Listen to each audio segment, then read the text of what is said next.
Yeah, that is a port side gun 2 and 3. There's the 4th turret. We try to get over here, yeah, okay, and then we jump over to that. What did it say for Kaga? Or 16. 16, so there was 4 turrets per side. They're dual mounts. This mission is unique because we are surveying an entire battlefield. This is one of the largest battles of World War II. It was fought between carriers and aircraft. The information we have is limited, but the battlefield itself was extremely large.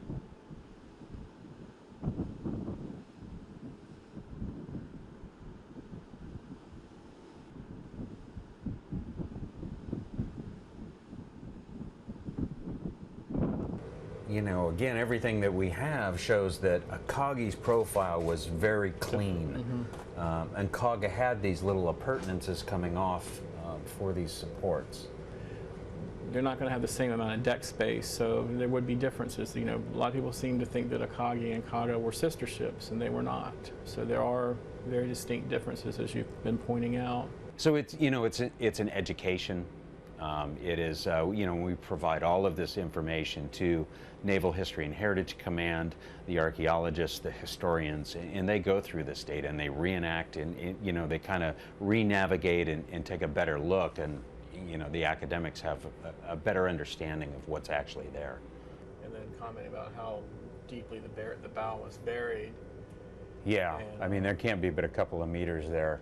But if you look up here, you can see on the sonar image, and this is all, you know, this is the bow right here. And as you've seen on the video, I mean, the bow, you reach up to the point, right up to the hawse, and it's mud. So she's buried deep. Yeah, she took either 4 or 5 direct bomb hits, which, you know, of course, ignited the strike, the planes that were being fueled and armed for a strike. And it just set off a catastrophic series of explosions that just, you know, you're looking at the result of it, it's pretty sobering. We read about the battles, we know what happened, but when you see these wrecks on the bottom of the ocean and everything, you kind of get a feel for what the real price is for war. You see the damage these things took, and you know, it's humbling to watch some of the video of these vessels because, you know, they're war graves. You know, sailors died, whether, you know, U.S., Japanese. These are the fit and final resting places for these sailors, and we honor the sacrifice that they made.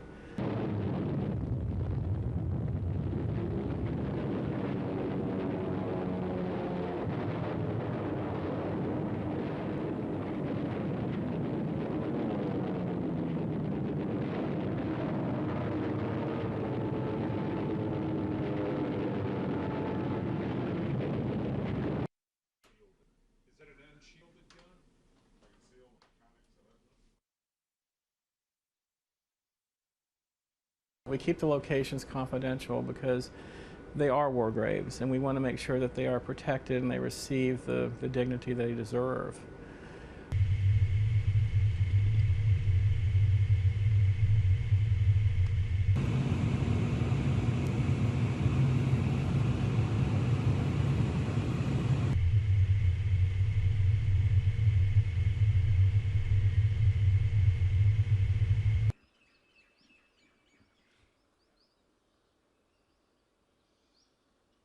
You know, we do it for several reasons, and we're continuing Paul Allen's legacy. And you know, this originally started with his desire to honor his father's service to our country, and you know, it really extends beyond that at this time. That we're honoring today's service members. It's about education and you know, bringing history back to life for future generations.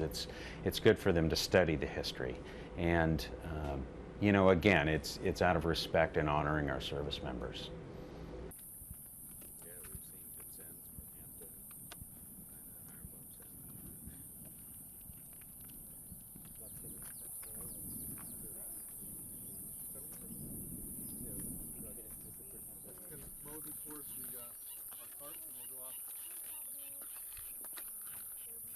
Yeah, what were you telling me? So here you can see the gouging wire, and you see how deeply she's buried. into the mud. It's incredible. She really must quite an impact on the silt.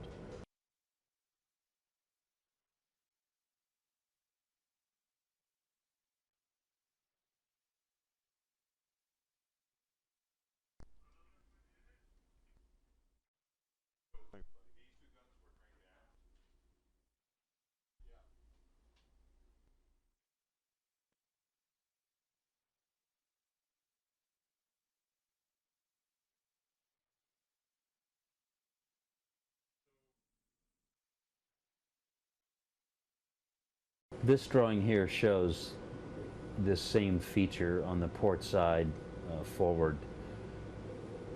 But again, even with 4 guns and this, definitively Kaga.